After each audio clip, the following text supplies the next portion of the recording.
Hello friends, मैं आपका स्वागत करता हूँ मेरे यूट्यूब चैनल पर ऑनलाइन स्टडी पॉइंट।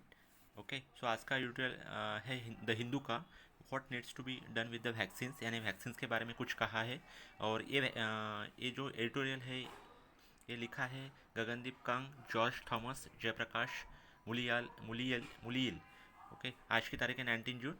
तो ये वैक्सीन के बारे में कुछ कहता है एडिटोरियल, तो उसके बारे में हम सुनते हैं। So the policy approaches must strike a balance between the achievement of health goals and exigencies of supply constraint, यानी हमें ये पॉलिसी ऐसी बनानी चाहिए जिससे जिससे जो हमारा जो हेल्थ गोल्स है और जो सप्लाई जितना आ रहा है, सप्लाई वैक्सीन का जो हो रहा है उसके उसके बीच में एक बैलेंस रहना चाहिए, संतुलन रहना चाहिए। उसके आधार पर हमें पॉलिसी बनानी है। तो आपको पता ही होगा कि इंडिया में किस प्रकार थोड़ा सा बीच में मिसमैनेजमेंट हुआ है और जो मिस इन्फॉर्मेशन लोगों तक पहुंच गई है वैक्सीन के बारे में कुछ, और सप्लाई एंड डिमांड गैप्स तैयार हुई थी। तो हमें पॉलिसी ऐसी बनानी चाहिए कि हमारा जो हेल्थ गोल्स है और सप्लाई जो कंस्ट्रेंट्स है जो भी है तो उसको बैलेंस रख के एक बनानी चाहिए, ऐसा उनका कहना है ऑथर का। Vaccine has proven to be effective against the SARS in preventing.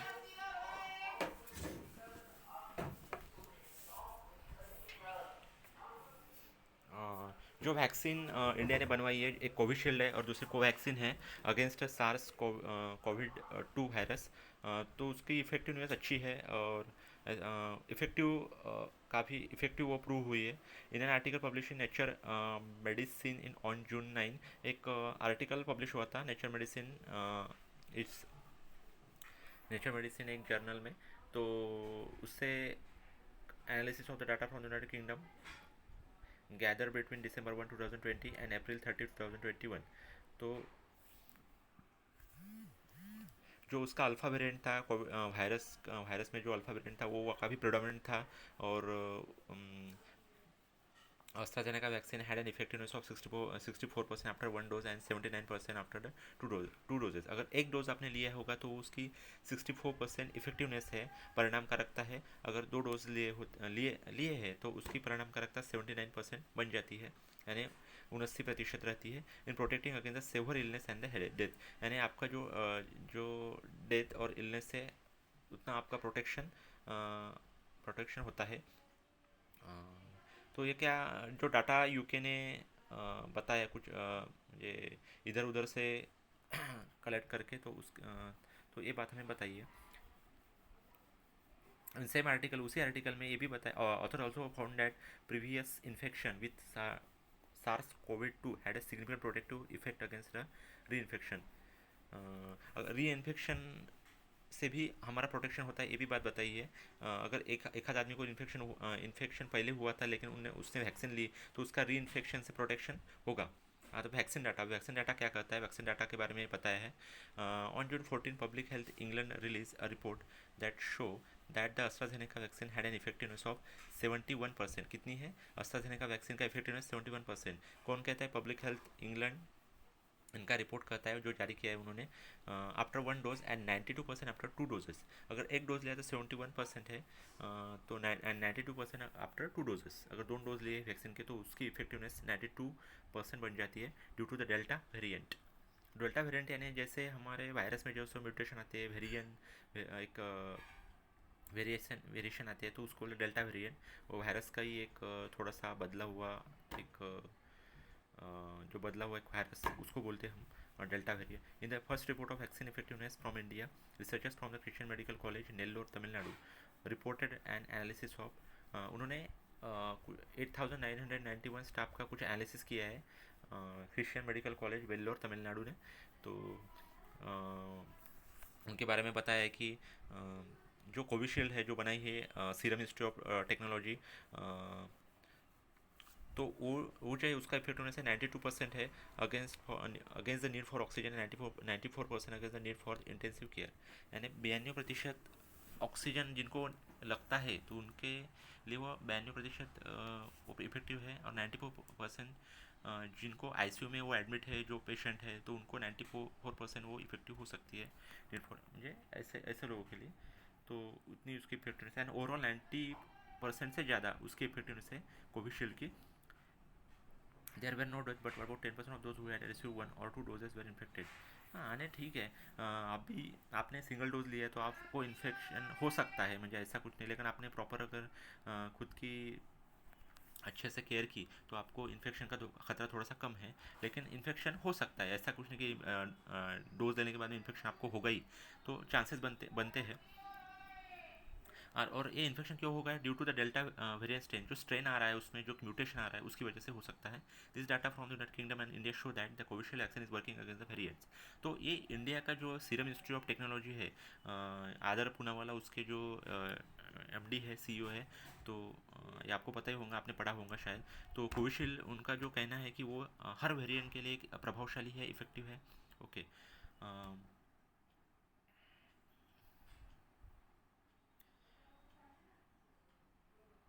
We need to consider what we expect from the vaccine at a different stage of the pandemic. At the level of individual, we expect vaccines to be safe and provide protection from the disease. तो vaccine से हमें protection मिलना तो चाहिए disease से, और हमें safe भी रहना है। एंड कुछ डेथ भी, मुझे डेथ भी नहीं होनी चाहिए, यानी लोग मरने वाले की संख्या भी कम होनी चाहिए at least. And also from the mild disease and infection, उससे भी थोड़ा प्रोटेक्शन होना चाहिए, माइल्ड भी नहीं होना, mild disease and infection. From the point of view of public health, we expect the vaccines to decrease the burden of illness, decrease the burden of illness and spread of infection. Vaccine से क्या होगा, जो infection जो है तो उसको रोका जा सकता है, इन्फेक्शन ज़्यादा उसका फैलाव ज़्यादा होगा नहीं, और जो इलनेस है उसका बर्डन भी धीरे धीरे कम होगा। For society how ever beyond the needs of public health, जो पब्लिक हेल्थ की जो नीड्स है, उनकी जो रिक्वायरमेंट है, उसका बियॉन्ड उस the ability to go back to productivity and social interaction also matters. यानी वैक्सीन के बारे में लोगों को एक इन्फॉर्मेशन, सही इन्फॉर्मेशन देनी है, सही सही चीज़ें उनको बतानी है कि वैक्सीन से क्या लाभ है और वैक्सीन से इस वायरस को हराया जा सकता है, ये बातें उनको बताने की ज़रूरत है। सो प्रॉपर इंटरेक्शन भी होना चाहिए, और वैक्सीन की जो इफेक्टिवनेस वो भी बतानी चाहिए। This different needs require the policy approaches. इसके लिए क्या है, एक प्रॉपर पॉलिसी अप्रोचेस चाहिए that balance the achievement of the health and societal goals with the potential impact and the exigency of supply constraint. तो प्रॉपर पॉलिसी अप्रोच होना चाहिए, और पॉलिसी किस आधार पर होनी चाहिए, जो हमारा हेल्थ गोल्स है और एक्सीजेंसी ऑफ सप्लाई कंस्ट्रेंट, कि सप्लाई किस प्रकार हो रहा है उसके बस में थोड़ा संतुलन होना चाहिए, बैलेंस होना चाहिए। In time of urgent need the short supply a clear miserable goal is essential. जब जब हमें एक बहुत ही अर्जेंट नीड रहती है तो शॉर्ट सप्लाई, यानी सप्लाई कम होता है, तो क्लियर एंड मेजरेबल, सो तब वो क्लियर करना चाहिए गवर्नमेंट की तरफ से। The prioritization and the delivery strategy needs to be align with the goal maximum impact. यानी प्रायोरिटाइजेशन अच्छी तरह से होना चाहिए, किन लोगों को पहले देना चाहिए, जो प्रोफेशन, जो प्रोफेशन है, उन लोग जो जिधर खतरा ज़्यादा है, जिस प्रोफेशन में ज़्यादा खतरा है लोगों को, तो उस आधार पर थोड़ी प्रायोरिटी बनानी चाहिए, डिलीवरी स्ट्रैटेजी बनानी चाहिए। और it should align with the goal to achieve the maximum impact. और मैक्सिमम इम्पैक्ट उसका होना चाहिए वैक्सीन का, जब हम वैक्सीनेशन करते हैं।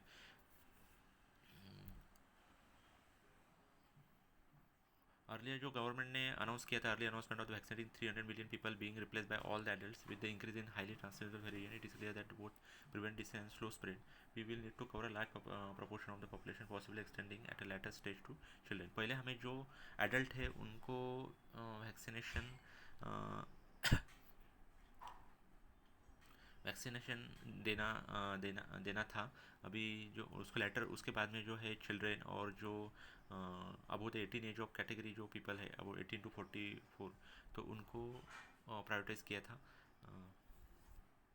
On herd immunity. अब हर्ड इम्यूनिटी के बारे में कहते हैं, when vaccine seems to be somewhere in the future with no predictability on timing और supply. Discussion on the pandemic focus on the herd immunity। herd immunity के बारे में, what is herd immunity, the percentage of the population that need to be infected or vaccinated in order to slow the spread of infection। यानी कुछ ऐसा population, percentage population की, जिनको हमें vaccinate करके एक इन्फेक्शन का खतरा कम करना है, तो उसको बोले हर्ड इम्यूनिटी। यानी फर्दर वो फैला होना चाहिए, इन्फेक्शन का फैला होना नहीं चाहिए। उसके लिए कुछ लोगों का जो एक समूह है उनको वैक्सीनेट करके एक इम्यूनिटी और उसका फैलाव रोक कर एक इम्यूनिटी जो हम बनाते हैं, लोगों में जो इम्यूनिटी तैयार करते हैं, तो उसको हर्ड इम्यूनिटी ऐसा कहते हैं। Swedish strategy of limited restrictions, great Barrington declaration, attract and much appropriate as many scientific commentators consider it a cause to follow strategy, which means that a lot of people would get infected with the virus. Okay, so herd immunity or the herd effect or the herd protection is an often misunderstood term, but a key attribute is that the more transmissible the agent, the higher the level of the population. जितना ज़्यादा वो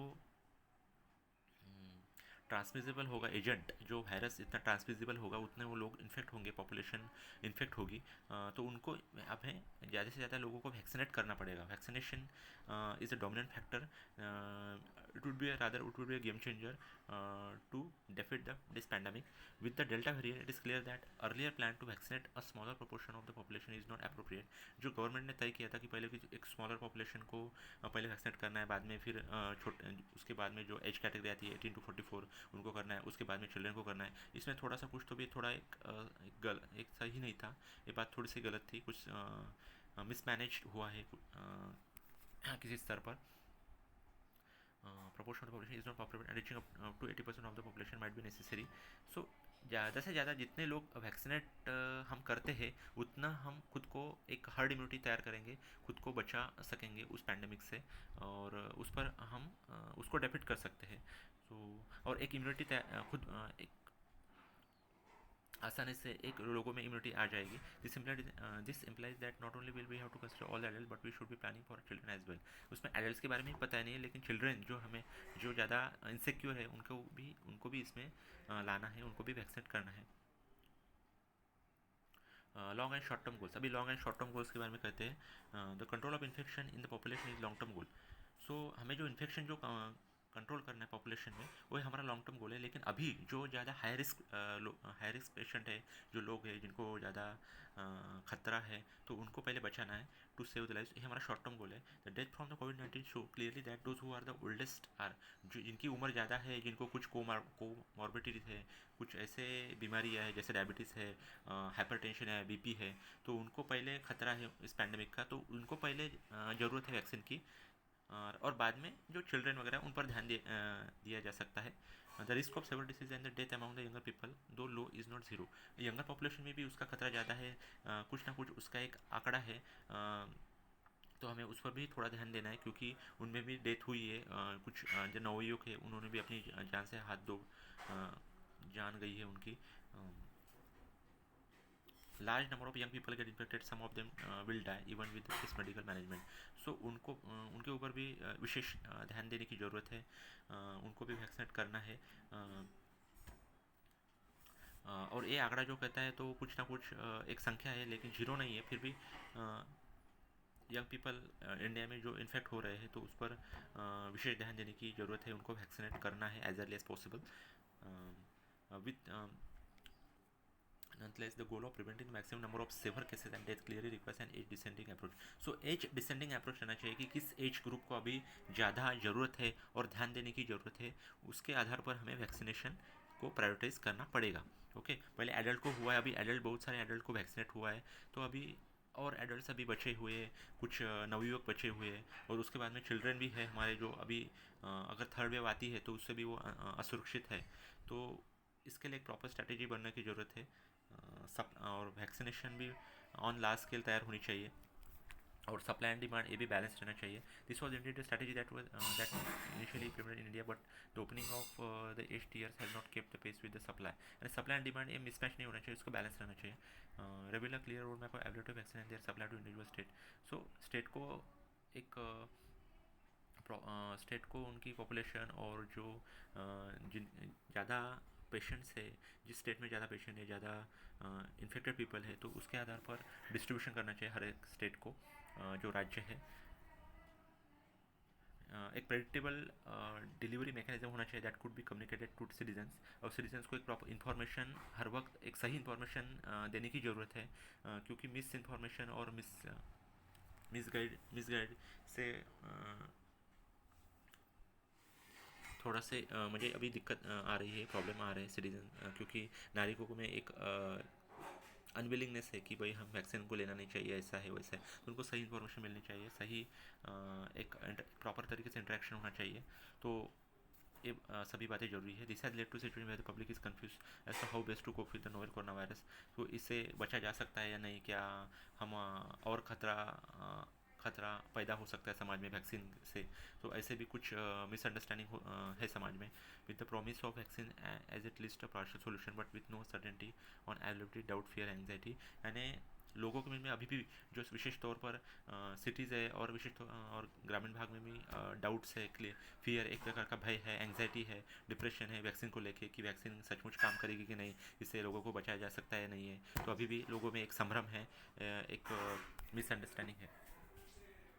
To move forward, we must accept that it is extremely unlikely that we will achieve the goal of achieving the every adult by the end of 2021 तक हर adult को vaccine मिलेगी, ये इतना थोड़ा सा मुश्किल ही लग रहा है, क्योंकि वैक्सीन का जो प्रोडक्शन है, मैन्युफैक्चरिंग है, उसके आधार पर सप्लाई एंड डिमांड गैप जो है, based on the principle of public health we must vaccinate those most at risk from the serious illness. जिनको ज़्यादा कुछ बीमारियाँ हैं, ऐसी कोमॉर्बिडिटीज है, तो उनको पहले वैक्सीनेट करने की ज़रूरत है। Based on the population pyramid data, we can extrapolate that there are about 360 million above the age of 45 years, even though recent data from United Kingdom with Delta variant slightly lower effectiveness against the severe disease requiring the hospitalization with a single dose. The high rates of previous in India may make it feasible to immunize a large part of our population with a single dose, at least initially. मुझे आपको single dose तक उसको पहुँचाना होगा उन लोगों तक जो जिनको हाई रिस्क है और जिसका एक भी डोज अभी तक हुआ नहीं है, तो उनको आपको प्रोटेक्ट करना ही होगा। ज़्यादा से ज़्यादा पॉपुलेशन को आपको सिंगल डोज तो भी उनको मिलना चाहिए।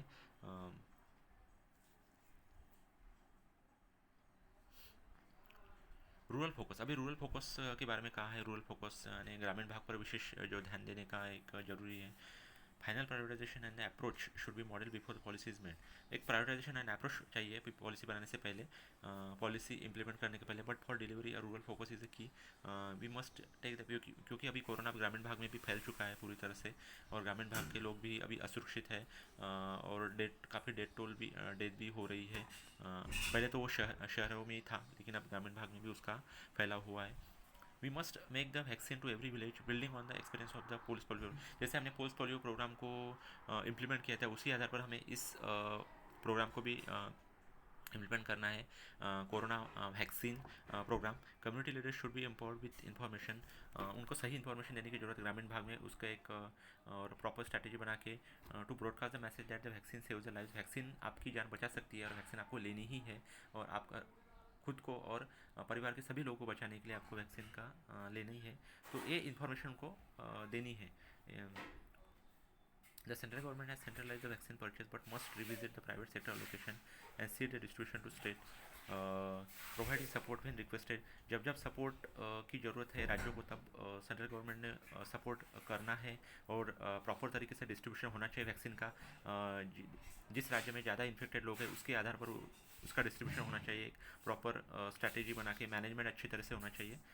कोविन ऐप का भी एक अच्छी तरह से यूज़ होना चाहिए, जो कोविन ऐप बनाया है वैक्सीन के लिए गवर्नमेंट ने, सेंट्रल गवर्नमेंट ने। अब evidence models, goods, data and okay, उसके बारे में बताएं कि जो डाटा है वो प्रॉपर गवर्नमेंट ने लोगों तक पहुंचाया नहीं है, जो प्रॉपर जो सही चीज़ें हैं उन तक वो पहुंच नहीं पाई। तो गवर्नमेंट का काम क्या है, तभी उनको पहुंचाना है, सही इन्फॉर्मेशन लोगों को देनी है, वो लोगों को मिसगाइड करके, मिसलीड करके कुछ होने वाला नहीं है।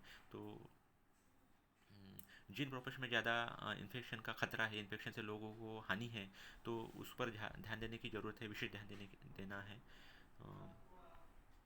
Finally government must trust it, conclusion में ये बताया कि government must trust it citizen, कि लोगों पर विश्वास रखना है और लोगों पर सही इन्फॉर्मेशन उनके साथ शेयर करनी है, उनको अवेलेबल रहनी चाहिए इन्फॉर्मेशन। ओके, उनके बारे में किसी भी प्रकार का एक कन्फ्यूजन होना नहीं चाहिए। Notable aspect of the pandemic is absence of credible data. Credible data उन तक पहुंचना बहुत जरूरी है from the government. This has led to the speculative ideas. अगर ऐसा नहीं होता है तो एक कन्फ्यूजन और स्पेकुलेटिव आइडियाज़ समाज में रहेगी, एक पुअरली अंडरस्टूड इन्फॉर्मेशन उनके पास पहुंच जाएगी, और कोई भी, और वैक्सीन पूरी, जो हमारा जो गोल है, जो टारगेट है, लॉन्ग टर्म गोल है, वो कभी पूरा नहीं होगा। वैक्सीनेशन पूरी तरह से होगा नहीं, उन पर जितना सक्सेस हमें चाहिए उतना हमें मिल नहीं सकेगा। The management of the pandemic has been severely impacted by this lack of granular interpretable actionable data. So data, proper data उसका होना चाहिए, प्रॉपर रिकॉर्ड होना चाहिए, और रिकॉर्ड को लोगों तक पहुँचना जरूरी है। We need to restore society to normalcy. Okay, हमें सोसाइटी को फिर से एक जब हम पिछले स्तर पर थे उसको उसके उस स्तर पर हमें लेके जाना है, नॉर्मल सी की तरफ लेके जाना है। So it matters. सो उतना ही। सो आज के वीडियो में बस इतना ही। अगर आपको वीडियो पसंद आई तो लाइक कीजिए, सब्सक्राइब कीजिए, नीचे जो बेल आइकॉन दिया है उस पर क्लिक कीजिए।